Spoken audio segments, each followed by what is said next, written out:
And of course, Bogdanović signs an offer sheet with the Hawks. This is a 4-year, $72 million deal, reportedly. He will be leaving Sacramento if this goes through. And here's the big one. The big fella, Marc Gasol, agrees to a 2-year deal with the Lakers. It'll be the third team for the 3-time All-Star. Hey there, everybody. I'm Stephanie Reddy, and welcome to this free agent edition of Game Time. I'm joined by Steve Smith, All-Star champion, gold medalist, and Tom Penn, former NBA executive. Gentlemen, we'll get to you shortly, but we want to get right to Jason Tatum. Jason Tatum has secured the bag, as the young fellas like to say. He had a terrific season, career highs, as I mentioned, with points and rebounds coming off of 23 points and 7 boards is what he's averaging. Everyone knew the ceiling was high for Jason Tatum. You can see the 5-year extension. Is it worth it? Is it not worth it? We'll hear from you guys, of course, as we see what's happening with the Boston Celtics. Are they back in the hunt? Reported free agent additions by the Boston Celtics. Tristan Thompson, 2 years, $19 million. And of course, Jeff Teague with a 1-year deal. It changes what these Boston Celtics look like as we welcome in the gentlemen. Steve Smith, let's start with you. The Celtics, do you like the way they're looking now? Yeah, for sure. I mean, you start off with Jason Tatum. You said it, Steph. When you start to look at his numbers last year during the regular season, obviously it was abrupted, but I would look at 23 points and career highs. But for me, I always measure guys by playoff basketball. And I looked and watched him in a bubble, 25, 10, and 5, and he's 22 years old. So you're looking about a guy that's ready to play now, be the number 1 option, all-star, but then also still has a tremendous upside. I think Danny Ainge and those guys, they have a gem in Jason Tatum. Tom, you hear 22 years and you kind of take a double take because you forget how young Jason Tatum is because his game has grown so much, right? So what do you think? Are they a title contender now? They're still in the mix. Smitty knows better than anybody. You're only as great as your greatest players, and he's their greatest player. Jaylen Brown right there with him. They've committed full max money to both those guys. They're clear franchise pillars at the moment, and we see how they now evolve. And when the thing I like is how pressure-packed each of them has been in the playoffs. They came up short in the bubble. We all know that. But they burst on the scene as a dynamic duo ahead of their time. Now they hit their prime. And what's interesting to me is Tristan Thompson added as a major role-playing, rebounding, dependable big man. You bring Teague as a veteran. And Smitty, I like who they added on draft day. The shooting of Nesmith, the best shooter in the draft. And then Peyton Pritchard, he's just going to come in there and he's a Danny Ainge type player. I can tell you that. He'll make some noise. So I like the Celtics overall. I love it. The Danny Ainge reference for all the young people out there. Check it out. Get some video and you'll know exactly what Tom is talking about. A Danny Ainge type player. All right, let's move on to Donovan Mitchell with the Utah Jazz. As we mentioned, he also reportedly is going to be signing a max deal. Donovan Mitchell had an explosive offensive output inside the bubble, especially for the playoffs. Also coming off of career highs for points, assists, and rebounds, Donovan Mitchell is. He had 50 or more points twice just in the playoffs, guys. Donovan Mitchell, the explosiveness of his game went to a whole nother level. And here's the proof. Performance when it counts. He came out to play in the playoffs. You take a look at that left-hand column. That's the regular season numbers for Spida Mitchell. Playoffs on the right, and you can see a leap. It's not just the points. It's every single statistical category across the board. Donovan Mitchell showed up and showed out. Steve Smith, what are your thoughts on this reported deal for Mitchell?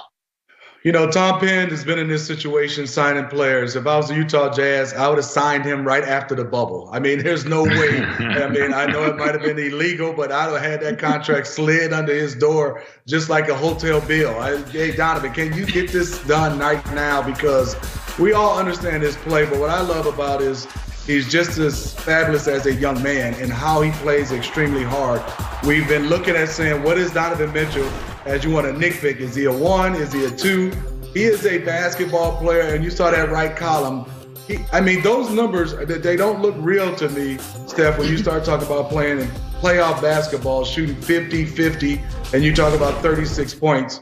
And he's still young. He is extremely one of those guys that can take and absorb contact, can lead a team, can play 40 minutes. I'm just looking for the Utah Jazz to get some help around him. It should be exciting. In that social media celebration, we saw him jumping in the pool. I don't blame him. I don't know what I would have done if I would have signed a deal that big. Tom Penn, your thoughts on Mitchell and what he brings to the table for this Utah Jazz franchise? He's a superstar. He's a superstar in Utah. Not only that production, but the way he does it. It's perfectly built for today's game. Spread that floor and let him go to work. He can blow by anybody. They can't put their hands on him.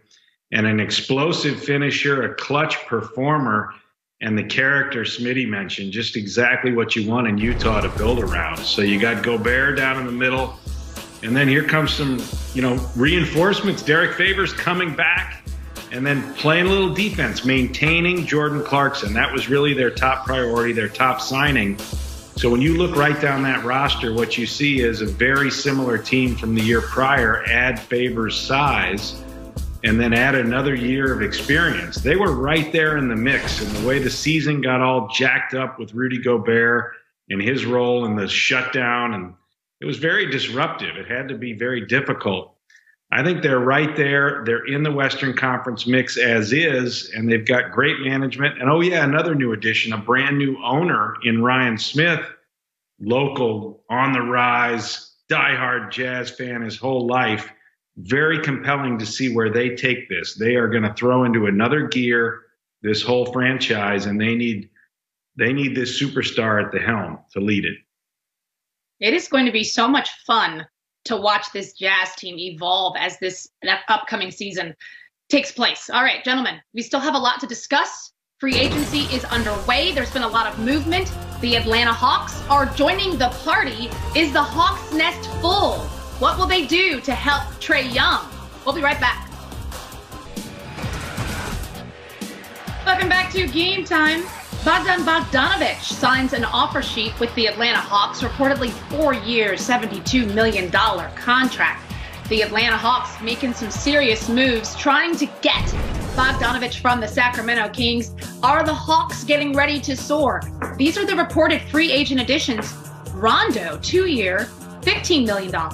Chris Dunn and Gallinari for 3 years and $61.5 million. This is very interesting because they're spending some money, guys, and the Hawks trying to help their young all-star Trae Young find some success.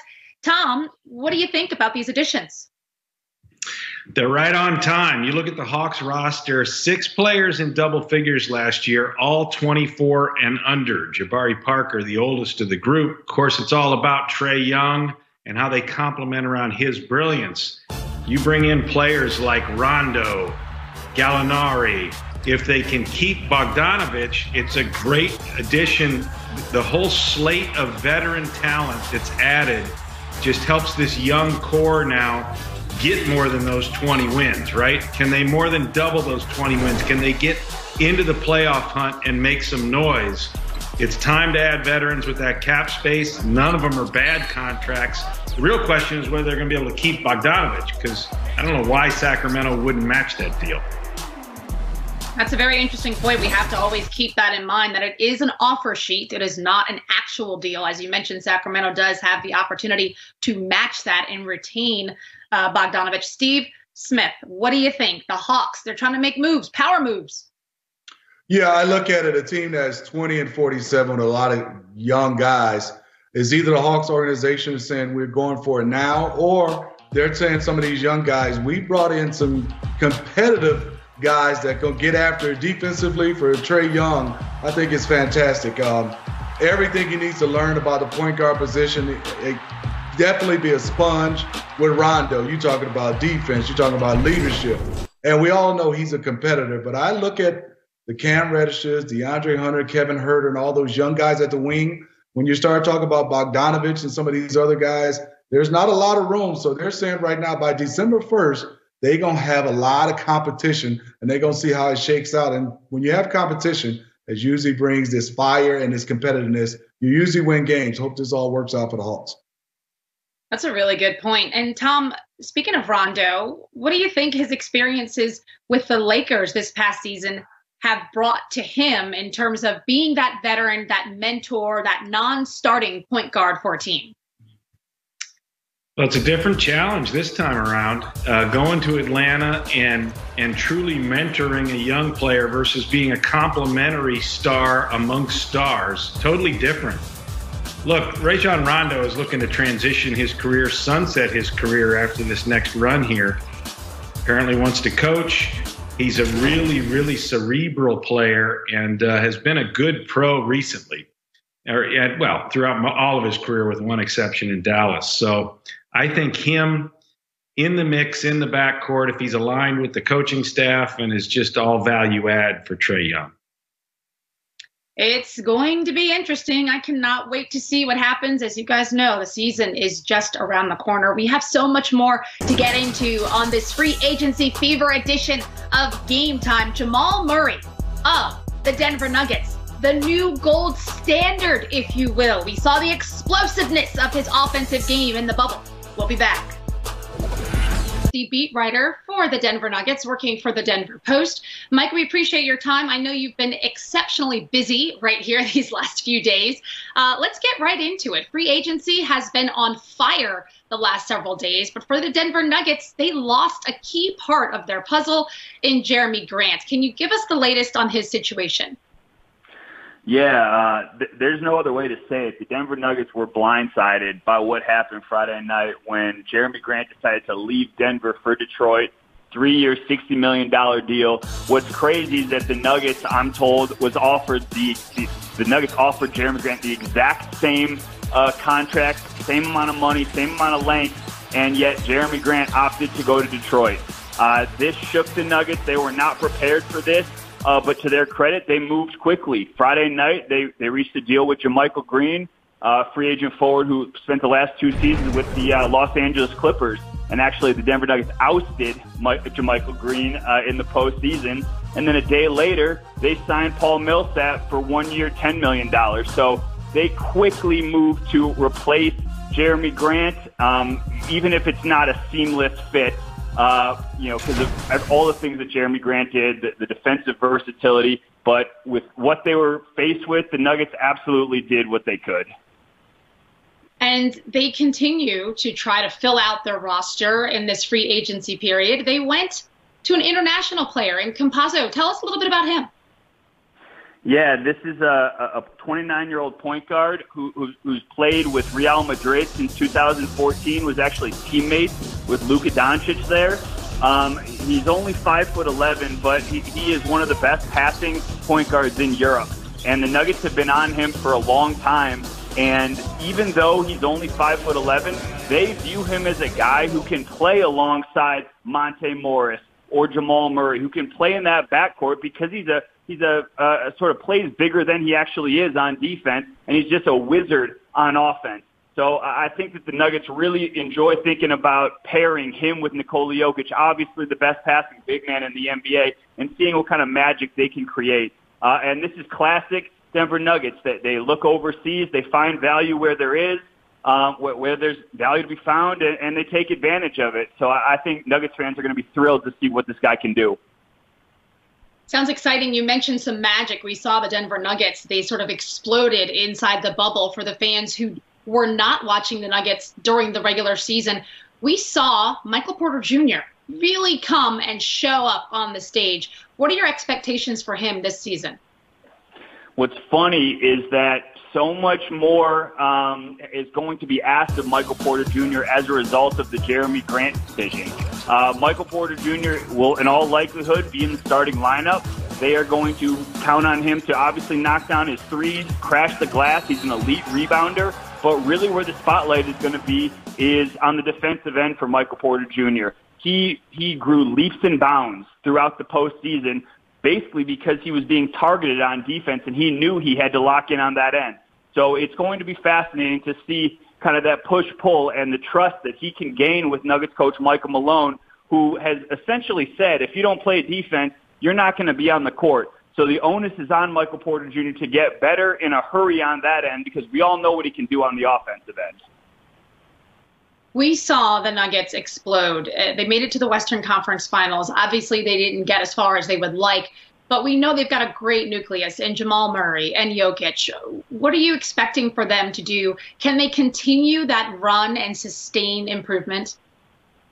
Yeah, I mean, they've improved every single year under Nuggets coach Michael Malone. It's kind of unbelievable. Their win total has gone up every single year. 3 years ago, it was game 82 they lost, or that was 2 years ago. Then last season they lost in the second round in a heartbreaker at home to Portland. This past year they get all the way to the Western Conference Finals. This is a team whose confidence is growing, whose confidence is budding, and it completely aligns with the trajectory of their two stars, Jamal Murray and Nikola Jokic. I don't think there was any question that Nikola Jokic, who finished fourth in MVP voting last season, was already a superstar. But what we saw from Jamal Murray and taking that leap and becoming more consistent, taking that onus and responsibility and putting the team on his shoulders, multiple 50-point games in that series against Utah, his confidence is just exploding. And the Nuggets, everyone chided them last season when they gave Jamal Murray a max contract extension that'll kick in beginning this season. I don't think anybody is looking at that contract sideways anymore. They very much believe that Jamal Murray is the player that they paid him to be. I think you're right, Mike, and that was so much fun to watch them when they had all of those successes in the playoffs. Mike, we appreciate your time, and here's to hoping you get some sleep sometime soon. Thanks so much. Thanks for having me. Don't forget to tune in to see Game Time Monday, 11 p.m. Eastern, right here on NBA TV for all free agency news and updates. Game Time, Monday night, 11 p.m. Eastern.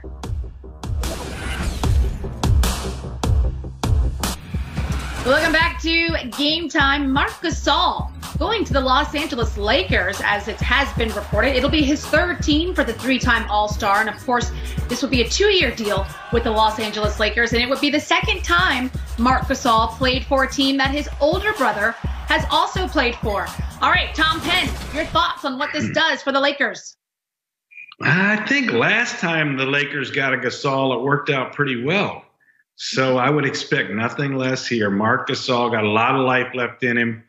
To go from JaVale McGee and Dwight Howard to Gasol and his ability to step out, shoot the ball, plus he's one of the smartest, most cerebral players and an all-around great human being. I've known him since he was 12 years old when we drafted Powell in Memphis, and Mark used to hold my daughter when my wife went to the restroom in the family room.